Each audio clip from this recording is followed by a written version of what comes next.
This is the Deseret News Sunday Edition, when your family needs to know more. Good morning and welcome to the Deseret News Sunday Edition. I'm Dave McKinn. We begin today with a focus on faith and freedom.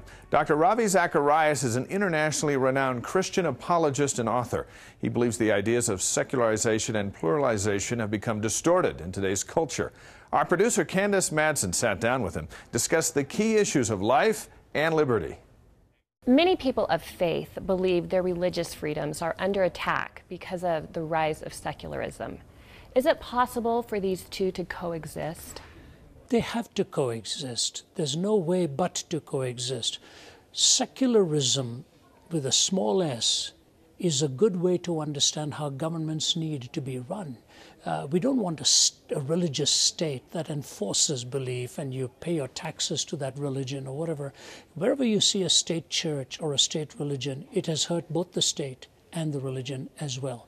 But if you take secularism to mean a capital S, a domineering worldview that expunges religious talk, that mocks religious talk, that evicts it from the public square or the public arena, that takes it away from the academy, then it's a destructive secularization, because then it means religious ideas, interpretations, and institutions have lost their social significance. That's what secularization means, where religious ideas, institutions, and interpretations have lost their social significance.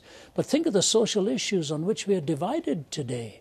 Some of the issues that on the sacredness of life, on the sacredness of the family, on the sacredness of sexuality, on civility in the public square, all of these are social issues. So secularization is reduced to a relativistic ethic, which is only a very sophisticated term for autonomy, where you are your own lawmaker.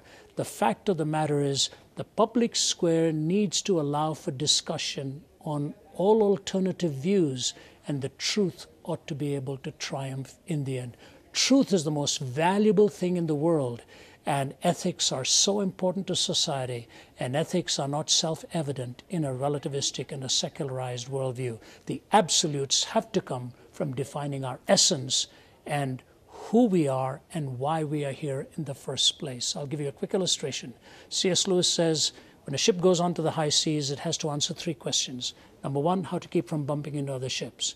Number 2, how to keep from sinking. And number 3, why is it out there in the first place? So social ethics and personal ethics are all dependent on the first one, which is essential ethics. Why are we out here in the first place? Secularization has no answer to that. It's random. So we need religious worldviews that are tenable, coherent, and reasonable to be allowed discourse in society. Do you think people recognize that they are losing religious liberty? Yes, I do think so. But here again, having been raised in the East, Candace, and now living in the West, I find it very interesting what really goes on. I mean, I lecture. I'm a senior research scholar at Oxford University, so I go there 2 or 3 times a year, and I do open forums on campuses all over the globe. And when you really see what's happening in the West, it's very troubling. You will never hear a public critique of Islam in the academy. You will never hear a public critique of the pantheistic worldviews, be it Hinduism or Buddhism and all. Fair enough. But why is that so? Then all of the hostile, mocking words are saved for the Judeo-Christian worldview. With Islam, of course, they daren't mock it because they can't do that with impunity. In the pantheistic worldview, they are respectful of culture, so they don't want to offend anybody culturally or ethnically. But the Judeo-Christian worldview, I mean, Richard Dawkins from Oxford, when he was asked, what do you do with people who are Christians and so on, he said, mock them, just mock them, ridicule them. This is a formerly Oxford chair-holding scientist who, to a public gathering, will tell the audience, mock them. That's not even academically respectful, leave alone wise. So there is a hostile attitude, but it's saved only and primarily for the Christian worldview. They've become fair targets. That's correct. And probably what they don't realize is this, is the Judeo-Christian worldview that gives them the liberty and the freedom to say such things. And they are basically cutting down the very roots which give them the liberties till one day they may be under a totalitarian religious worldview which will take away the very freedoms that they used to attack the faith that gave them the liberty once upon a time. There's a lot of diversity within Christian religions. How important, though, do you think it is for them to defend all faith and to stand up for the freedoms of all believers? It's a great question. And I think one of the reasons I'm right here in Utah, I think it was G.K. Chesterton who made a very perceptive comment. He said, nothing great in art or reason can ultimately emerge except in a moral soil. The moral soil is important in which great works of art or music or rational thinking and all that emerge. He said, you take away the moral soil and you give way to profane ideas and profane expressions. So those of us from a religious worldview who believe in the substrata having a moral soil in which to be able to interact and debate in civil ways, even if we disagree on some fundamental issues of life's essence, we should be able to, in a civil way, discourse. Do we need more civility? Oh, much more, much more. I'm a speaker who speaks in Islamic universities and Hindu universities and secular campuses and all. And in a very civil way, I will respect what they believe. I don't have to subscribe to what they believe, but I'm certainly there to defend what I believe. So that moral soil is very critical, and that's what we need to come together on. The value of human life, the sacredness of the home, the sanctity of sexuality. All of these issues are that which I think are important.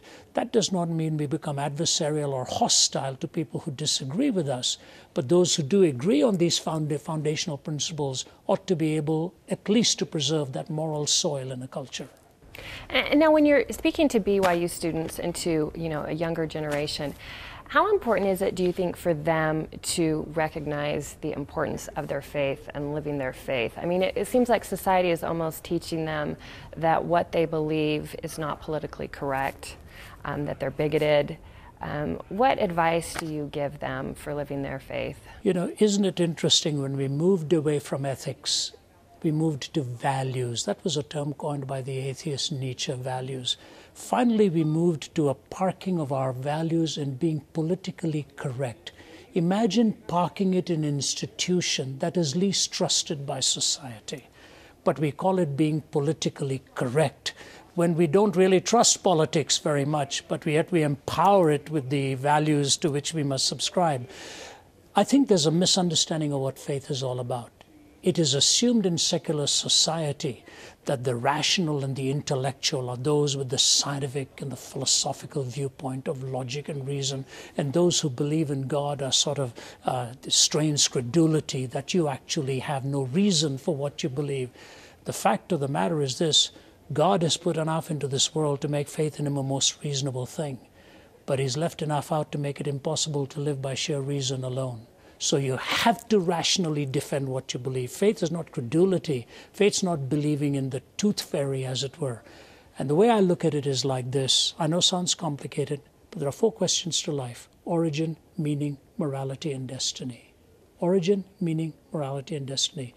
And I believe it's only in the Christian worldview that these questions are coherently answered, all put together, and correspondingly true when measured against reality. To the student, I say it's vitally important you know what you believe and why you believe it, and not to be afraid when you know why you believe it, to graciously in a civil manner be able to defend it. In the end, truth will win out, and that's the most valuable thing in the world. Very interesting. Thank you, Candace. You can read more about Dr. Zacharias on DeseretNews.com. Up next, a young man persecuted for his religious beliefs. Find out why this picture in a National Geographic inspired people to take action to help him and his village when Deseret News Sunday Edition continues.